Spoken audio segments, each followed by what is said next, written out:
forward, we must also look toward the future. Because in the end, I do believe right now. that is what the 40 were fighting for. Their future and ours. On the days that followed, September 11th, 2001, we were all reminded that unity is possible in America. That's right. We were reminded America, also united we stand. that unity is imperative in America. It is essential to our shared prosperity, to our national security, and to our That's what I say. And it doesn't matter if you're a Republican, Democrat, or whatever. Unity, I don't We're all mean American. We know you uniformity. stand the same. We had differences of opinion in 2001, Oh, we did. as we do in 2021. And I believe that in America, our diversity is our strength. At the same time, we saw after 9/11 how fear can be used to sow division in our nation. As Sikh and Muslim Americans were targeted because of how they looked or how they worshiped.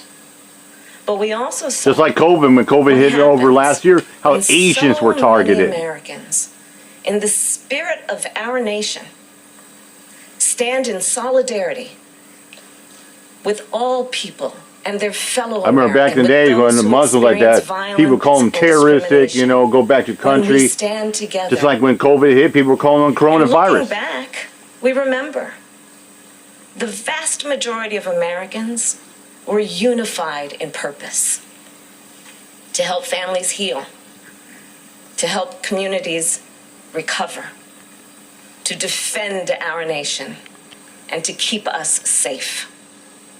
In a time of outright terror, we turned toward each other.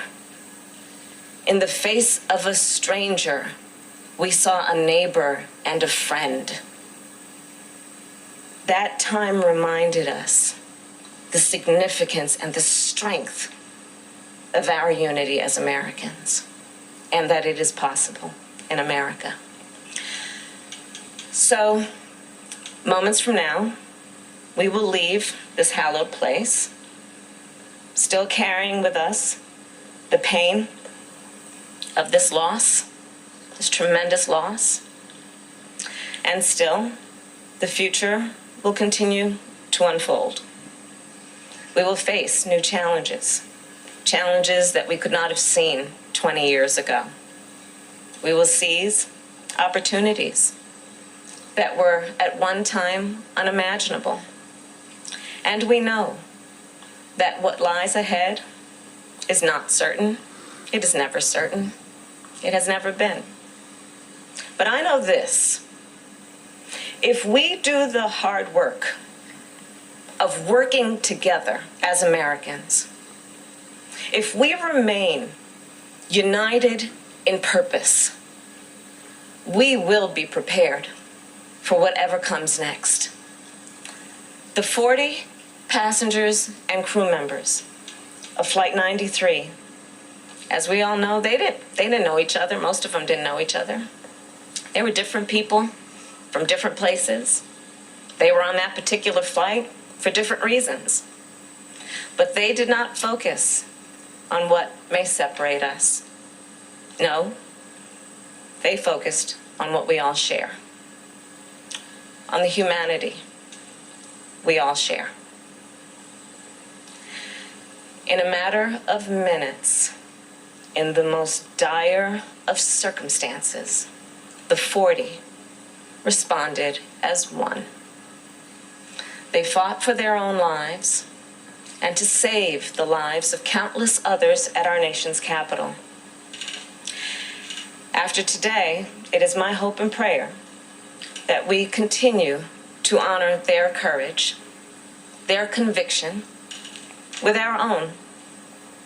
That we honor their unity by strengthening our common bonds, by strengthening our global partnerships, and by always living out our highest ideals This work will not be easy. It never has been.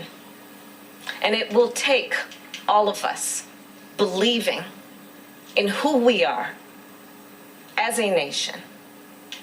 And it will take all of us going forth to work together. Thank you all. May God bless you, and may God bless America. Thank you.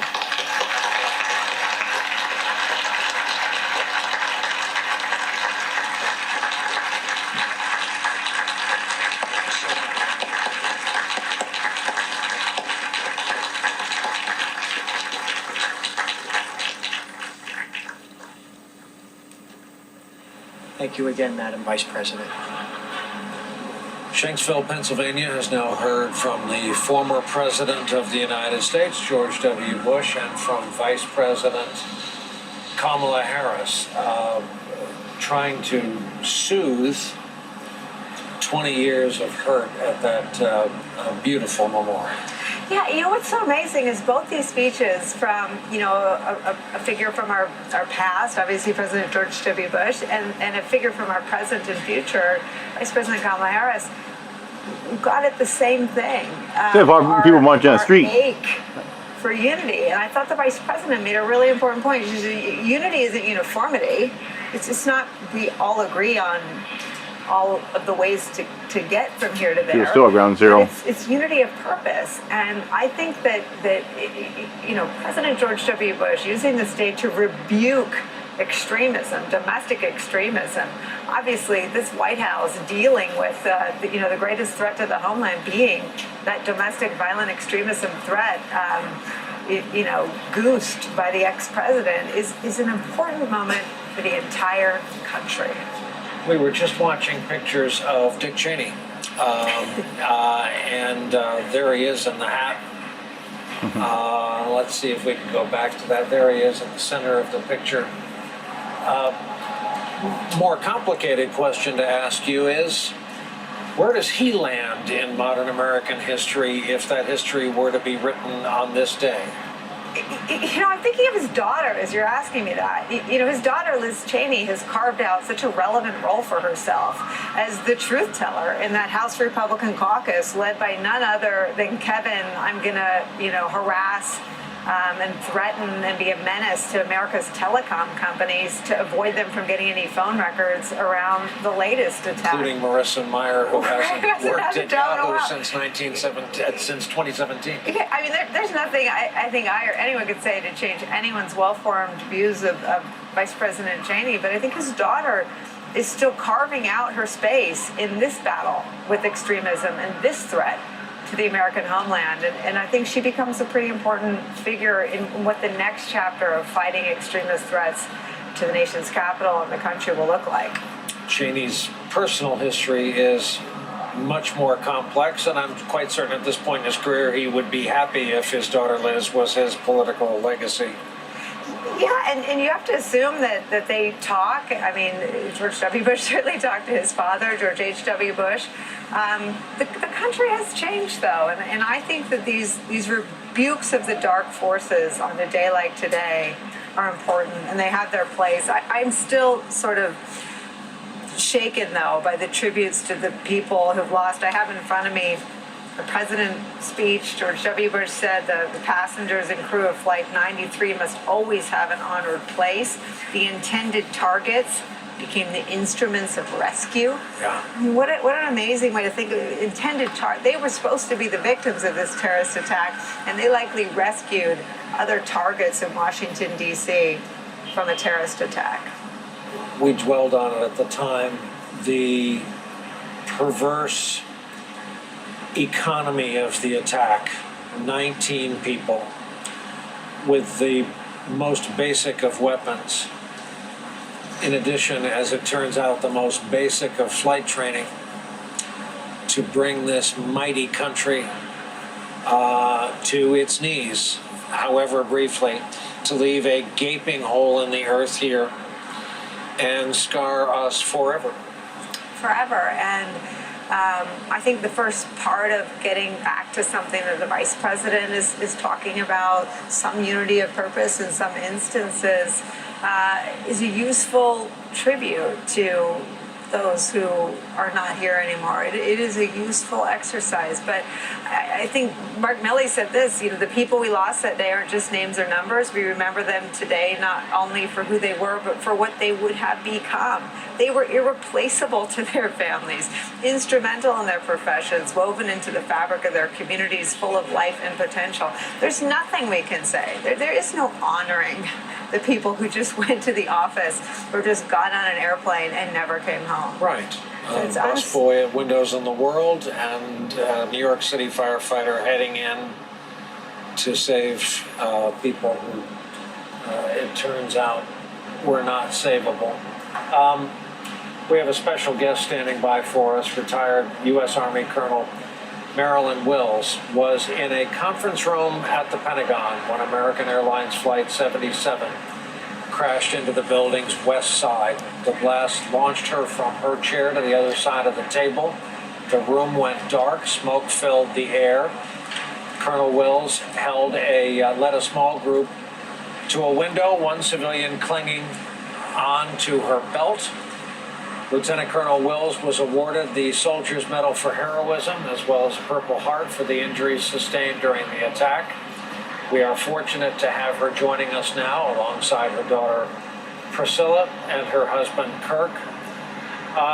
Colonel, where do your memories go on a day like today? Where do your thoughts go on a day like today? On today, my thoughts go with all of the family and friends that I lost on September 11th. I think about them and the children that they had and what they could have become. Of course, I also go to those who have survived and have to live with this every single year. So, yeah, that's what I think about. Like so many of the people who were victims of that day, the only thing you did wrong was go to work. A, on time, and B, I'm guessing earlier than you were supposed to be there. How often do you recall your first moment of awareness that you were in the middle of an attack, that it wasn't a gas line, it wasn't an electrical explosion, it wasn't any of those things? You're absolutely right. It was none of those, but that was my initial thought because we had moved to a new area in the Pentagon. So my initial thought was something had gone wrong with the construction. Not knowing what had happened in New York, that was the first thought that I can come up with. Colonel Wills, what does your daughter know about your day that day? And how do you think we should talk to our kids about September 11th? My daughter who's with me today, she was 7 years old in the second grade. And we must continue to talk about what happened on September 11th. I also taught third grade, and none of those children were born. I've taught at Trinity University. None of those children were born. So it is important that we keep this memory alive, to share with our children what happened on that tragic day and how we have now overcome that day.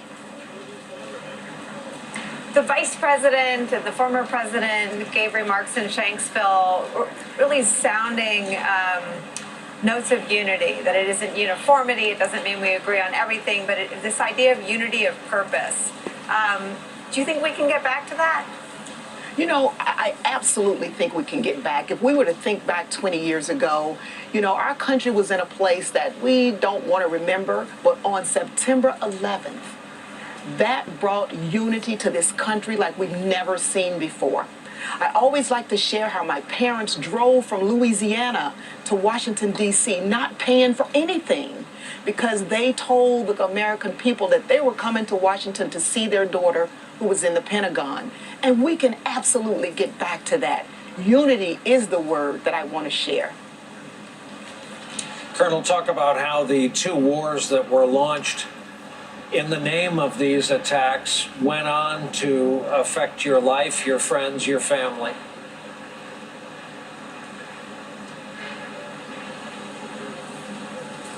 Colonel, are you still able to hear me? Don't hear. I think she said she did. Okay. Can you hear Captain us? Jason M. Dahl. We have lost communications with the colonel. We will try to